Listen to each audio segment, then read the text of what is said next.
My accountant called and said, "Chris, a wire just flagged, $440,000 was sent to a Cayman Islands account yesterday." I froze and told him, "That's impossible. I was with my family all weekend." "Don't tell Jason. He'll shut the cards again." That's the sentence that changed everything. My heart stopped. My phone was in my hand, glowing, showing me a text message from my wife, Megan, on a phone I'd never seen before. Before the secret phone, I thought we were stretched but stable. But the truth? My wife, with her mother and brother, had been systematically draining my bank accounts, using a secret phone to route charges around me, all while laughing about how cheap I was. My name's Jason Whitmore. I'm 34, a full-time Uber driver, and the dad who knows the school drop-off gate guards by name. I run nights when surge hits, nap in the afternoons, and pack dinosaur gummies for my 6-year-old Toby.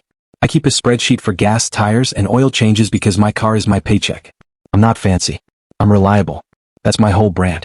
The morning it cracked, I was waiting in the pickup lane with a coffee that tasted like burnt cardboard. My phone buzzed. Unknown number. "Mr. Whitmore, could you come to the school right away?" The voice was tight. Professional, but there was something underneath it. A small edge of discomfort, like she was stepping around broken glass. "Is Toby okay?" "He's fine. It's show and tell." Show and tell. I blinked at the windshield. I'm on my way. 10 minutes later, I'm in a tiny classroom with paper suns on the walls. Toby sits on the rug, legs crisscross, proudly holding up a pink phone with glitter stickers on the case. A phone I've never seen. "This is Mommy's secret phone," he announces to 20 children and 2 stunned adults. "It's for when she talks to Grandma so Daddy won't get sad." My chest goes hollow. The teacher clears her throat. "Toby, sweetie, let's put the phone away." She looks at me. "We found it in his backpack."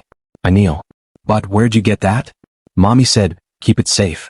She said, if Daddy finds it, he'll get mad and stop giving Uncle Kyle money." I freeze. The teacher pretends to reorganize crayons. My ears ring. "Mr. Whitmore," she says softly, "maybe take the phone. We can reschedule show and tell." I slide the phone into my pocket, thank the teacher, kiss Toby's head, and walk to the parking lot on autopilot. My hands shake as I press the power button. The lock screen is a selfie of my wife Megan with our son. Cute. Normal. But the notification banners aren't normal. "Mom, Denise, rent due. Kyle's car got booted. Tell Jason the family fund covers it. Kyle, tap me $600 or I'll lose the job. Use the blue card. Mag, delete messages." I stand there hearing Toby's words again. Mommy's secret phone. Talk to Grandma so Daddy won't get sad. The sun feels too bright. The asphalt smells like hot pennies. I've been the guy who says yes. Gas money for Megan's mom. Just this once. Groceries when Kyle's between gigs. But a secret phone set up to go around me? That's a new shape of betrayal. I don't call Megan. I don't call Denise. I sit in the driver's seat, engine off, and stare at the glittered case. My pulse is a loud, steady drum. I open the messages. The first thread I tap starts with a sentence that changes everything. "Don't tell Jason. He'll shut the cards again." And suddenly I'm wide awake. Before the secret phone, I thought we were stretched but stable. I drove nights. Megan worked days at a salon. We high-fived at the door and passed the kid like a baton. We had a plan. Pay off the last $3,200 on a credit card. Build a cushion. Maybe take Toby to the beach next summer. Nothing fancy. Just not drowning. The history, though, the real background goes like this. Megan's mom, Denise, believes money is a group project. And by group, she means me.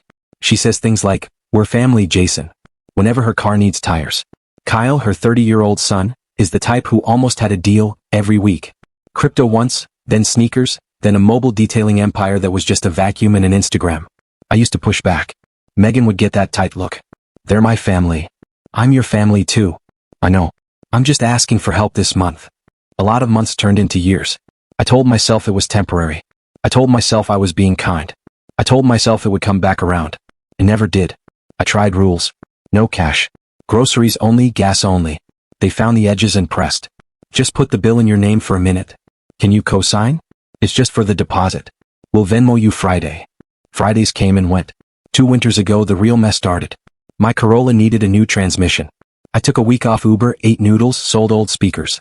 Kyle crashed on our couch for a couple nights. When I got back on the road, my glove box was light. The gas card was gone. "Kyle," I said, holding up the empty slot. He shrugged. "Oh, I borrowed it. Family card, right?" "It's not a family card." Megan stepped between us. "Jason, he had a job interview. He said he'd fill it tomorrow." Tomorrow never came. I canceled the card and set alerts. For a while that worked. Then tiny charges slipped through on the other card.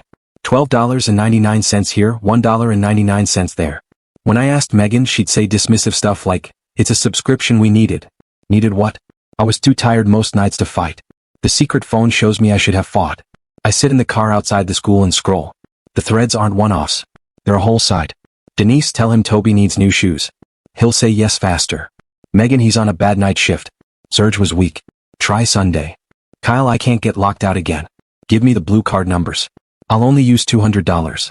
Megan, $200 max, delete after. Another thread makes my stomach drop. Screenshots of my bank app. Username. Partial password hints. Security answers that only Megan would know.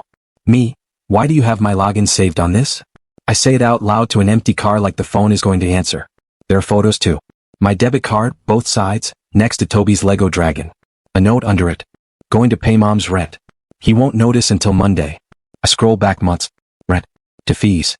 A bail bond fee for someone named Jace's friend, which, fun twist, is not me. The amounts aren't huge singly. $80, $140, $300. But when I tally them in my head, it's thousands. My thousands. Uber nights, oil changes, tires, hours. I didn't tuck my son in because I was chasing Serge. The worst part isn't even the money. It's the tone. Denise, he should be grateful he has a family to help. My generation had husbands who did their duty. Megan, he gets weird about money. He thinks everything's a spreadsheet. Kyle, tell him it's for Toby. He melts when you say it's for the kid. I sit there and feel this cold thing spread through my chest. I'm not a man to dramatize. I change oil at 5,000 miles and buy brake pads on sale. But right then, I understand what betrayal feels like in the body. It's quiet and heavy. I try to give Megan the benefit of the doubt. I scroll for one message from her that says no. I find some, but they're thin. Not now. He'll notice. Ask next week. It gets darker. There's a chat labeled, Salon Girls. In it, Megan jokes about the driver, like I'm the help. A coworker, girl, you better keep that second phone charged. Men freak when you touch their money. Megan, he's not mean about it. Just cheap. I swear he loves that car more than me. I lock the phone and lean my head against the steering wheel. The cheap guy who paid Denise's dentist. The cheap guy who resurfaced Kyle's brake rotors on a Saturday because a real shop overcharges. The cheap guy who lined every school fundraiser envelope with $20 bucks. My own phone buzzes. Megan. I answer. Hey. Her voice is bright. Hey, you grab Toby? Yeah, cool. I'm slammed. Can you do pickup and maybe throw 20 on Kyle's Cash App? His boss is, no. Silence. No what? No more money. She laughs like I told a bad joke. Jason, it's just, I have your other phone. More silence. Then a sharp inhale. Where did you? Toby brought it to show and tell. She says nothing for a beat. I can hear salon dryers in the background. A coworker laughs at something. Megan's voice drops. Jason, don't go through that. I already did. Her tone flips to defensive fast. You're invading my privacy. It's my money. It's our kid. It's my cards. You always make it about you. She snaps. This is why I didn't tell you. Mom needed help. Kyle needed help. Families help each other. I've been helping for years. Not enough, she says, and she actually sounds offended. You act like you're a saint because you drive people around. You're not the only one who works. There it is. She hangs up before I can answer. My hands are steady now. The ringing in my ears fades into a plan-shaped quiet. I pick up Toby, make him a peanut butter sandwich, set him up with a cartoon, and sit at the table with both phones. I start writing down dates, amounts, names, screenshots. I export bank statements. I pull Cash App histories and Zelle receipts. I lay out a map of the drain. By dinner, I know the total. $7,940 in 8 months. Not counting the transmission winter, not counting the gas card saga. Just 8 months of slow bleeds. And it's only, and we'll pay you back Friday. At 8 p.m. there's a bang on the door. It's Denise. She doesn't say hello. Give Megan her phone, she orders, pushing past me like it's her house. Hi, Denise. She's hysterical at work. You had no right. That phone is private. I hold it up. This is a financial device. She rolls her eyes. You always think you're a banker because you write things down. Behind her shoulder, Kyle lurks in a hoodie, eyes sliding around my living room like he's shopping. Mom, he says, ask him about the $600. My boss, I say. Not your mom.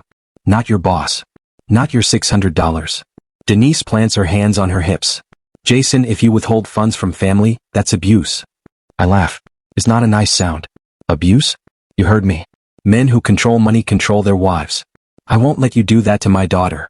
I look at Toby peeking around the hallway corner. I keep my voice flat.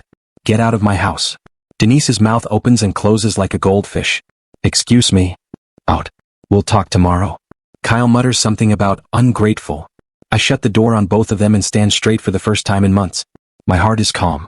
My next steps are not complicated. Tomorrow I'm done being a wallet with feet. The confrontation happens in the worst possible place. Denise's dining room. Sunday night. Spaghetti steam fogging up the window. Everyone wearing that fake polite mask families put on right before they start yelling. She demanded we come to discuss budget like adults. I said yes because I wanted witnesses. Megan sits at the end of the table, arms crossed, jaw tight. Denise pours herself wine like it's holy water. Kyle is already spinning his keychain. Denise starts. Jason, you've created a hostile environment around money. I set a folder on the table. Here's 8 months of transactions. Megan scoffs. You made a binder. Wow. Yep. I slide out the first page. Dates, amounts, recipients, screenshots stapled behind each line. January 14th, $180 to Denise M., labeled, gas plus groceries. January 20th, $85 to Kyle M., labeled, tools. January 27th, $300 to county clerk for Kyle M. February 3rd, $90 to Denise M., phone bill. February 11th, $400. Denise waves her hand. We don't need the play-by-play. To LVT to impound, I continue, for Kyle's Ultima. February 18th, $250 to Bail Now LLC for Jace's friend. Not me. March 1st, $120 to Lux Nails for Mom's treat. Megan slams her fork down. Okay, enough. You think reading numbers makes you right? You never understand context. The context, I say, is that I worked 63 hours last week and came home to a negative balance because my wife and her family used a secret phone to route charges around me. Denise leans forward. Don't say her family, like we're strangers. We're your family too. I look at Toby's crayon drawing on their fridge. Our 3 stick figures holding hands. The word family in wobbly letters. My throat tightens but my voice stays even. I'm setting boundaries. Kyle laughs. You? Boundaries? Yes. I slide copies of the screenshots across the table. Also, Megan, I called the bank. The blue card is closed. The debit cards are reissued. The joint account is separated pending review, effective tonight. Our household budget is for our household, not outside requests. Megan's face flushes. You can't just, I can. Denise grips her wine glass. You're punishing all of us because you're insecure about being a driver. That's small. Something clicks for me. The cheap jabs, the jokes in the salon chat, the way they say driver, like it's a demotion. I feel anger rise but it's level, not hot. I make honest money, I say. I pay for my kids' school shoes and the tires that keep strangers safe at 2 a.m. That's not small. Denise snorts. Spare us the speech. Okay, I say. Then facts. I open another sleeve. There's an attempted login to my bank at 2:13 a.m. from Denise's IP address. There's a Cash App to Kyle minutes later. There are texts on the secret phone. I tap the glitter case on the table, saying, don't tell Jason. He'll shut the cards again. Megan stands up. Stop calling it secret. It's my privacy. Your privacy doesn't include my routing number. Mom needed rent, she fires back. Kyle's car got booted. What was I supposed to do? Let them suffer. I look at her. It lands how different we are right now. Say no, I say quietly. Or at least ask me before you say yes with my name. Denise slaps the table. Enough. Jason, if you're going to be stubborn, then return the funds we fronted you over the years. Remember who watched Toby for free? Remember Thanksgiving? The gift cards. I stare. You want to bill me for babysitting your grandson? She lifts her chin. We're not rich. Neither am I say. I'm just tired of being poor on purpose. Kyle pushes his chair back. You think you're better than us because you wear a seatbelt for a living? I exhale through my nose. I think I'm done funding your emergencies that are really habits. Megan's eyes are bright and hard. So what? You cut my family off and keep playing hero? That's your plan? No. I slide one last paper across. This is my plan. Separate accounts. Written budget. You get your own card. I don't monitor. I get mine. Toby's expenses are paid first. After that, any family help requests come through me and get one answer. No. If that doesn't work for you, we take a break. We figure out custody. I keep the car for work. You keep the salon checks. We stop bleeding. The room goes very quiet. Even the spaghetti stops steaming somehow. Denise is the first to speak. Over my dead body, are you taking that boy away from his mother?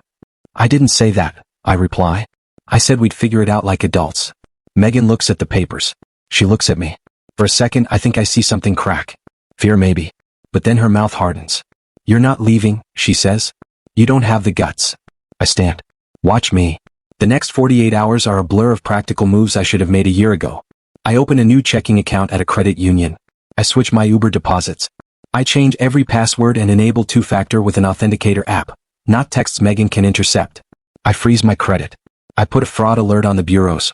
I buy a small fireproof box and lock up birth certificates, the title to the car, passports. I talk to a lawyer at a legal clinic. She listens to the numbers and doesn't flinch. You're allowed to protect yourself, she says. You're also allowed to say no to adults who should manage their own lives. She emails me a template for a financial separation agreement and a simple parenting schedule that prioritizes Toby's school routine. When I get home, Megan is waiting at the kitchen table. The secret phone is in front of her like a talisman. You embarrass me at my mother's house, she says. I brought receipts. You like humiliating me? I shake my head. I like feeding our kid and sleeping at night. She crosses her arms. Mom says you're trying to isolate me. I'm trying to stop giving money to a grown man who can't keep a job and a grown woman who calls babysitting a billable service. Megan's eyes flick to the phone. You took Toby to school in a stained t-shirt this morning. Yeah, I say, because I'm driving doubles and doing laundry between shifts since I'm down $1,000 to your brother's tow fees. Her jaw works, then she goes for the wound. You're not a real man if you can't provide for your wife's family. I let that sit between us. I'm exactly a real man, I say. I provide for my son, and I'm asking my wife to stop stealing from me. She flinches. Don't say that word. What word? Stealing. It wasn't stealing. You took my card numbers. You gave them to other people. That's stealing. She looks down. For a long time she doesn't speak. When she does, her voice is small. I felt trapped. They text me all day. Help me. We're short. You know Jason has money. I thought if I handled it for them, you wouldn't have to deal with it. You made sure I wouldn't deal with it by hiding it. Tears fill her eyes. They're my family. I know. I'm surprised my voice is gentle. They're not our bank. That night I sleep on the couch. The house is too quiet without a fight, which feels worse somehow. In the morning Megan asks, "Are you leaving?" I'm taking a week at Mike's place. Mike's a fellow driver with a spare room and a slow snore. We need space. And Toby will split the week. I printed a schedule. She stares at the paper like it's betrayal. An Arial font. My mom is going to freak. She already did. Mike's spare room smells like lemon cleaner and coffee. I hang my shirts on a shower rod and tape Toby's drawing to the wall above the air mattress. I drive a lot. Late bars, airport runs, quiet couples who Venmo me $5 tips with hearts in the notes. I make $1,100 in 5 days. I fix a tail light for $18 at the junkyard. Small wins. My body unclenches. Meanwhile, the group chat in Deniseland lights up like a dumpster fire. Screenshots find their way to me. Megan's coworker sends them because she's sick of the drama. Denise, he abducted my grandson. Megan, he took a week to be petty. Kyle, tell him I'll pay him back after my new job starts. Random aunt, men are supposed to provide. I don't respond. I buy Toby a cheap kite and we spend my afternoon off in a windy field making it crash and fly. He laughs so hard he hiccups. That sound is the reason I keep going. Then Denise escalates. She shows up at my pickup spot at school and tries to unbuckle Toby from my car. I put my hand on the door frame and keep my voice level. Denise, stop. I'm his grandmother. You're scaring him. She looks up and sees the resource officer watching from 20 feet away. She lets go. This isn't over. It is for today, I say and drive away. I file for a temporary parenting plan like the lawyer suggested. It's simple. School day stable. Handoffs at 6 p.m. No surprise pickups. The judge signs it in 2 days because apparently the court has seen 1,000 versions of Denise. Megan texts me that night. We need to talk without the court. I agree to meet at a coffee shop. Public, neutral, cheap. She shows up in a hoodie and tired eyes. No secret phone. She stirs her drink like it insulted her. This is not who we are, she says. It's exactly who we are, I say. We just said it out loud. She swallows. Mom thinks you turn me against her. I think your mom raised you to think dead is air. She flinches, then exhales. I hate that she makes every problem my problem. Then stop letting her. Her eyes flick to mine. So it's just no forever? No to bailing out adults. I say yes to helping in ways that don't sink us if we choose and we can. Groceries when we have extra, rides, handyman stuff, but no to rent, no to cars, no to emergency cash apps at midnight. She nods slow. I don't know how to tell her. You don't owe her a thesis. You owe our kid a stable home. We sit with that. Then she says, the thing I had been waiting for and also dreading. I opened a card in your name. Her voice is barely above a whisper. It started at $500. I thought I'd pay it off. Then things happened. It's at $2,400. For a second the room tilts. Then I steady. This is why you freeze your credit. This is why you lock boxes. When 3 months ago I closed my eyes. You need to call them and close it today. And then we figure out how to pay it from your checks, not mine. She nods, tears on her lashes. Okay. Also, you need to send Kyle a single text. Do not contact me about money again. Then block him. She laughs once, ugly. He'll show up at the house. Then call me or the police or don't answer the door. I'm done negotiating with a man who thinks almost had a job counts as employment. She wipes her eyes. Do you hate me? I look at my hands. No. I'm angry. I'm disappointed. I'm also tired of living like we're one tire away from disaster because you can't say no to someone who treats you like a wallet. We leave it there. Not fixed, but pointed toward grown-up weather. Denise, of course, does not go quietly. She calls everyone. She posts a long Facebook rant about modern men who weaponize spreadsheets. My aunt screenshots it back to me with 50 cry laugh emojis. Kyle texts from a new number. Broke him on $200 and I'm good. I reply with a screenshot of the parenting plan and nothing else. He calls me a name that starts with P and ends with whipped. I put his number on silent. The funniest, saddest part is watching what happens when the tap shuts off. 2 weeks in, Denise suddenly finds money for her rent by selling the antique hut she swore was priceless. Kyle discovers his boss actually pays on Fridays if he shows up on time. The emergencies shrink when they have to carry them. At the end of the month, Megan hands me a receipt. Close the card, she says. Payment plan set. It's coming out of my check. I nod. Good. She looks at me. I also blocked Mom for a week. I needed quiet. Pride creeps in unexpected. How'd it feel? Like my brain could breathe. I take a breath too. For the first time in a long time, the house isn't full of panic. It's full of normal stuff. Toby's sneakers by the door. A half-finished puzzle on the table. The hum of the fridge instead of Denise's ringtone. Megan and I aren't healed. We're nice to each other. Careful. We talk about therapy. We Google sliding scale. We set up a cash envelope labeled fun, and put $20 in it like it's a sacred act. It kind of is. I'm not going to pretend this ended with a movie kiss and everyone learning a lesson. Denise still thinks I'm an ATM with an attitude problem. Kyle still texts from new numbers sometimes. And Megan still hesitates before saying no. We're human, not a spreadsheet, no matter how much I love a good cell formula. But here's what changed. I stopped apologizing for having boundaries. I stopped letting "we're family" mean you can raid Jason's life. I stopped being a quiet man who pays and wonders why he's always angry. Last week, Toby did show and tell again. He brought the kite. He told the class, my dad made it fly when I thought it was broken. I stood in the back with the other parents, hands in my pockets, and let that sentence land where the old one used to live. Mommy's secret phone. Now it's Dad made it fly. Megan and I are still working. We meet on Tuesdays after her shift and before mine. We talk about small things. We talk about big ones too. Sometimes she says, I need you to remind me it's okay to say no. Sometimes I do. Sometimes I ask for the reminder myself because guilt is sneaky and kind people are easy targets. Denise tried one more stunt. She texted Megan, Christmas is at my place. Everyone chips in $300. Megan typed, we're not participating this year. We'll do a small one at home. She showed me the screen with shaking hands. I said, good job. We made cocoa that night and watched a movie on the couch. Lights off, tree crooked, kid asleep between us. It felt like wealth. The money is still tight. Tires aren't cheap and neither is rent. But the math finally adds up because it's our math, not theirs. If you need the moral written out plain, here it is. From one tired driver to anyone who needs it. You are not a bad person for refusing to be a wallet with legs. You are not cruel for protecting the roof over your kid's head from adults who won't protect their own. Love doesn't mean unlimited access to your bank account. Family doesn't mean endless overdraft. I used to think saying no would make me the villain. Turns out, it made me a father my son can trust. It made me a man I can live with,